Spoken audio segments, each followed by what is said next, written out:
Back at it again. Boy, this StreamYard, boy, I gotta find another way, boy. StreamYard be playing with you, playing with you. Alright, but we back. A little late on the stroll, but we back. Back to usual, back to business. We out here back on this housing market again, seeing what's out here. You know, can I get a house? Do I qualify for a house? Despite everything everybody always talking about, all this, man, you don't qualify if you got this type of credit. You don't qualify if you do this, if you do that. You don't qualify. What's going on? Cruising is fun anytime. What's going on? I watched our channel yesterday. I do a lot of cruises. Can't stop walking and mowing. I I got your channel from him because I'm always over there listening to him talking about his cruises and how he goes on vacation. And I see, on your channel you talk a lot about that as well. I'm looking at considering on getting me a cruise for the kids. I think I'm gonna do like a little 2 or 3, probably a 3 day, because I don't want to go out too far. And then I might do the Disney cruise because I got kids. And I know they ain't gonna be with all that Disney thing because they boys, but at the same time they got a little. I don't even know because Disney is kind of a little secure than just going on a regular cruise, and to having my kids out like that. That Disney has a couple of little safety features in play, and by them being a little older, they can move around. Because my friend, he took his son to one when he was quite young, and they have like different little safety features. But to me, having older kids, I think that'll be a little better and safe for them too. Because with the mother cruises, it's kind of shaky. Because of my kids. If me and my wife just go, that'll be fine. But for my kids, I prefer to have them on that Disney cruise. They'll have fun. They ain't got to be all Disney stuff. But anyway, getting back to the topic at hand, you know, buying a house, the misunderstanding, misinformation, you know, just because your credit score low, you can't get a house, you just have to put more on the down payment. You're almost to the point of going conventional if you have bad credit. You know, the point of it is learning the whole rules of engagement, making sure your credit is good before you start applying, making sure you have some money saved before you start going. You really don't have to have no money saved because you can get gifts. They just want to make sure you're able to pay on that house. See, that's the biggest thing. Naturally, what's going on? They just want to make sure you can actually pay on that house. See, a lot of people, they get into situations to where they say they can afford it, but you got one bad hiccup, you're going into foreclosure. You know, so rule of thumb, it's always best to go because even in a situation to where if you're buying a house, it's such cliche, but two is always better than one. You know, having a situation to where you can come in, you and another person, preferably married, but if not together, and getting that house, you'll have more money. You know, the bank, you'll be more favorable by the bank because they're looking at, even if they don't sign to the point on that house with you, unless you might gonna need a co-signer because your credit is so bad. And then that's another thing too, which people don't like talking about. You know, depending on you don't make enough money, that's the reason why you don't qualify for a house. See, a lot of people don't have that discussion. You can have A1 credit, you can have a fairly decent job, but the house you're trying to get, you don't qualify for that. And that's the biggest thing. Everybody wants the biggest, the best, and the brightest. Nobody knows about a starter home to where, instead of marble, you get cork, or you get some type of vinyl top on the counters. Instead of you getting hardwood floors, you have to start off with carpet and eventually move up the hardwood floors. You know, that bird carpet that some people have. You know, it's a process. And see, that's the thing about the process of the house. A lot of people don't want to start. You know, Drake made a song cliche. Started from the bottom, now we here. Started from the bottom. See, you have to start somewhere. Everybody wants to be elevated, started off, but you literally got to start somewhere. You know, you literally got to start somewhere, and starting somewhere is mainly upon you getting your feet in the door, getting that first house, setting it up to where you can get in there, establish yourself, showing that you can make these payments. And so when you're able to get another house or the one that you preferably want, you can qualify for it because you know how much money you're going to need for that house. You know, if you have a significant other, do you want to go ahead and with you or to the premise? Because let's get it together. Buying a house is a responsibility, pretty much about 30 years. Most people can do it 15. You can. That 30 years stretches out those payments to where it won't be a little harder. And if you can pay it off in 15.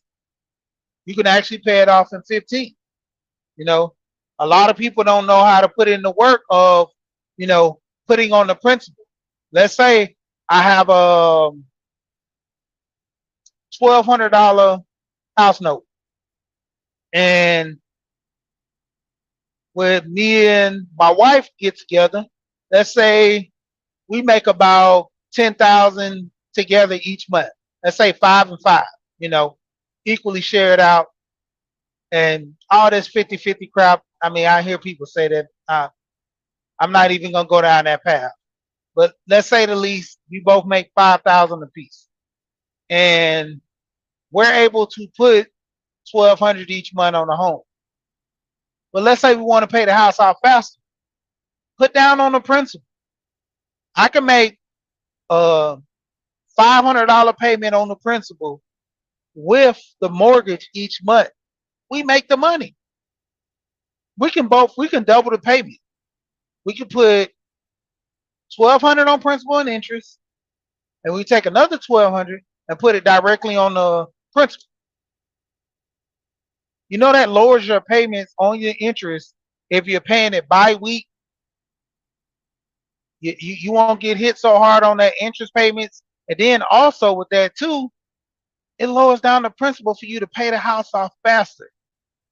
Don't you know by paying one payment a year, you can pay your house off about 15 to 16.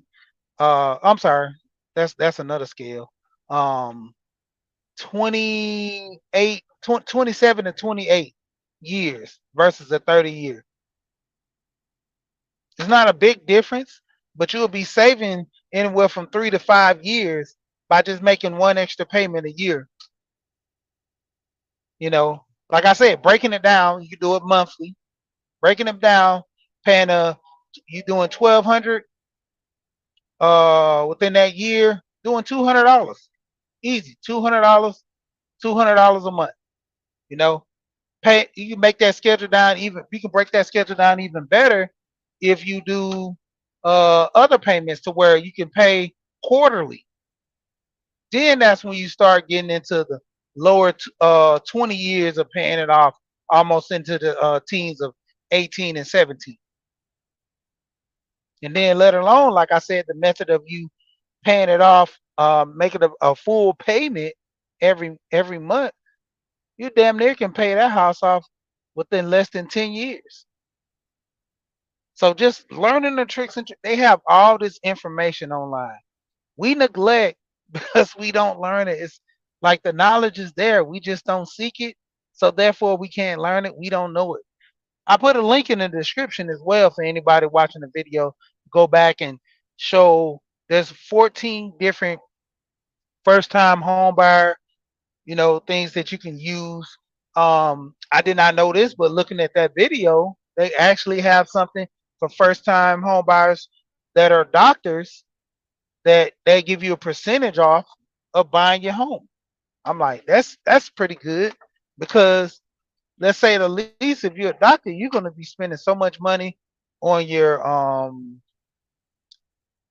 degree. You're going to be trying to spend so much money on getting things together after you have to go to your undergrad and all this and stuff, and then you have to start working within your field. So it'll be a good thing for you to, get partially a payment off or two, and see what's going on, Alonzo, to actually help you, facilitate you buying a house. So that's a good thing. And also as well with the first responders, teachers included, I think, in that as well to a degree.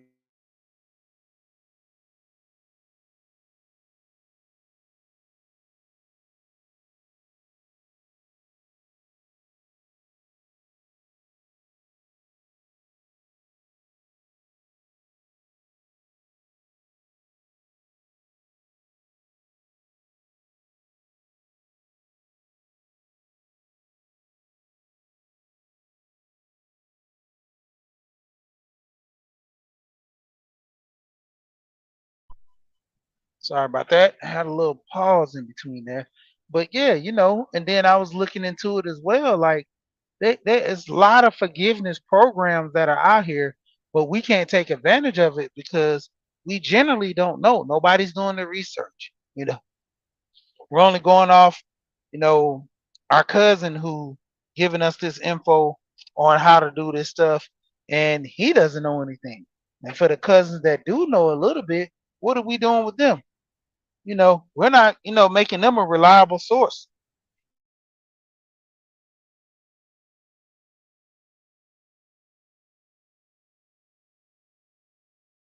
We're not putting in the time and making sure that everything that they're saying is true because nobody wants to do research. Nobody generally don't want to do research. The first thing they want to do is point.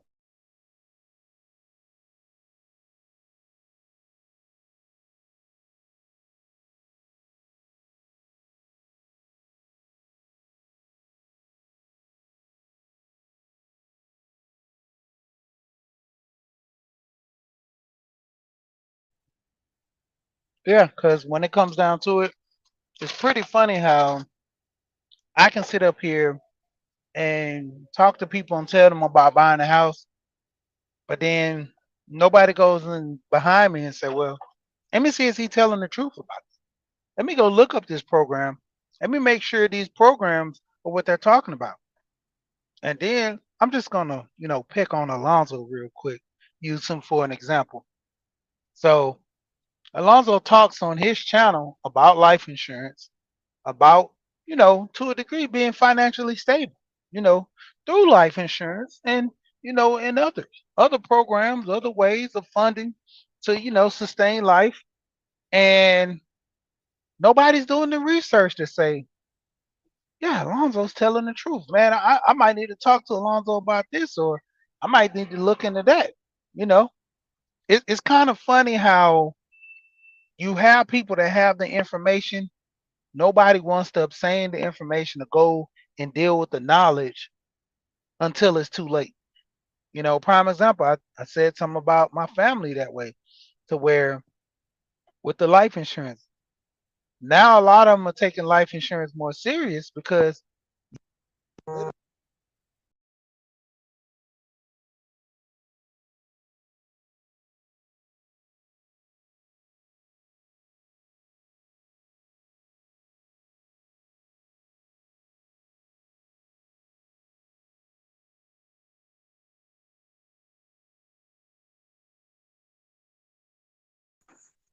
yeah, man, I had a call right there. But just saying the least, the information is out here. Why nobody's taking the time to do the research and learn about this? Because I got a call, so I might have to be brief about this. But look at the link in the description. You know, I'm literally trying to just give you basic information.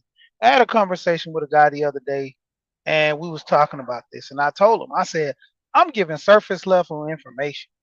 Surface level. I can go deeper into it by pulling up programs, by giving websites, by getting people qualified for a house. And me not even being the agent, me not being a broker, because I'm researching doing this stuff because of what? For my own knowledge and for myself. Like me buying a house, me going to look at some investment property, or me doing one or the other, I have to know this stuff.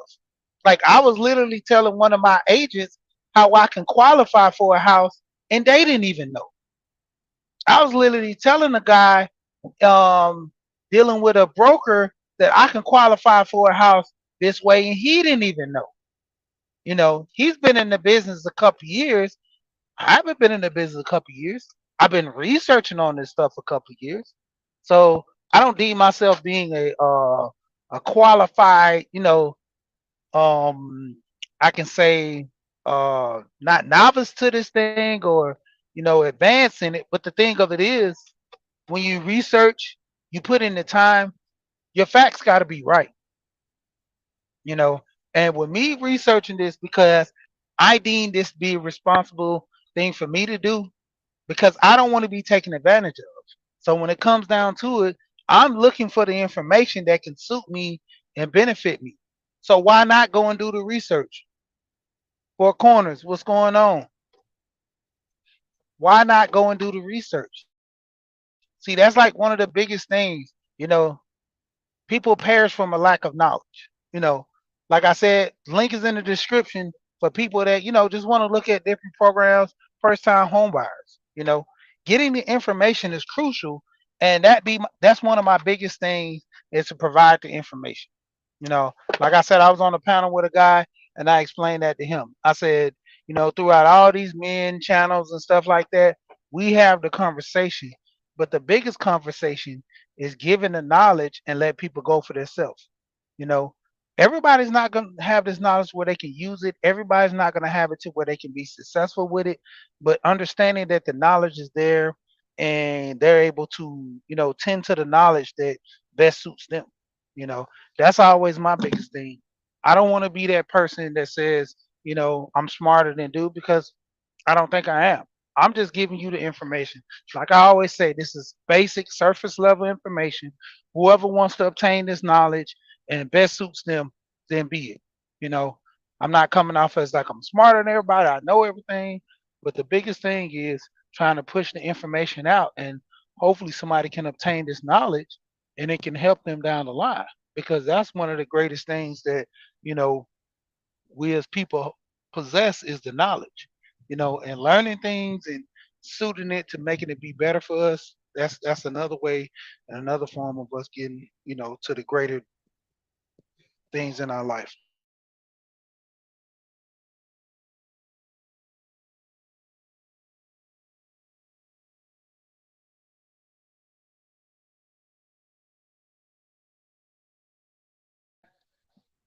And then the craziest thing of all, with everybody, and what they doing and how they doing, getting that knowledge and being able to do something with it.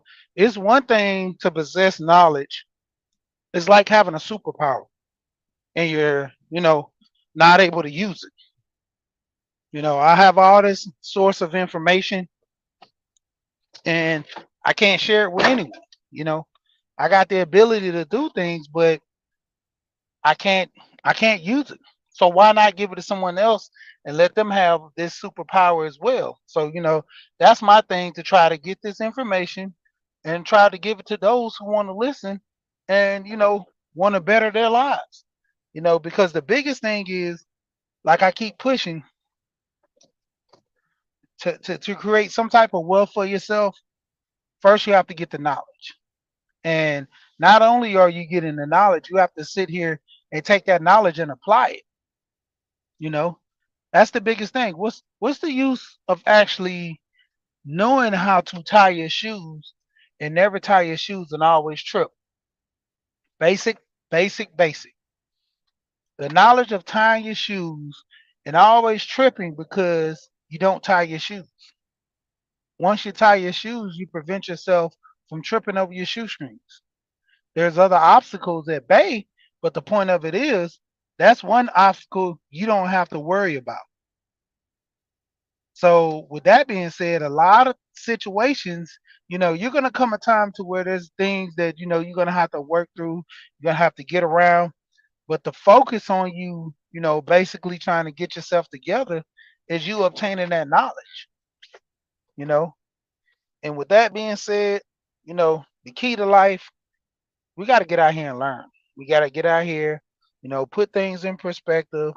And shout out to everybody that came through. And oh yeah, I mean having a Mother's Day talk that I did yesterday with the wife and the family.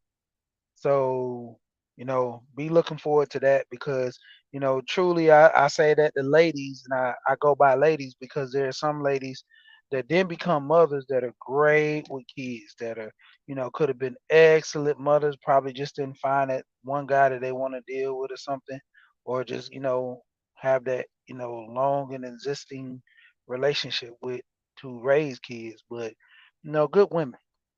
But needless to say, I'm gonna get out of here. Once again, my motto, we here and we go. Peace.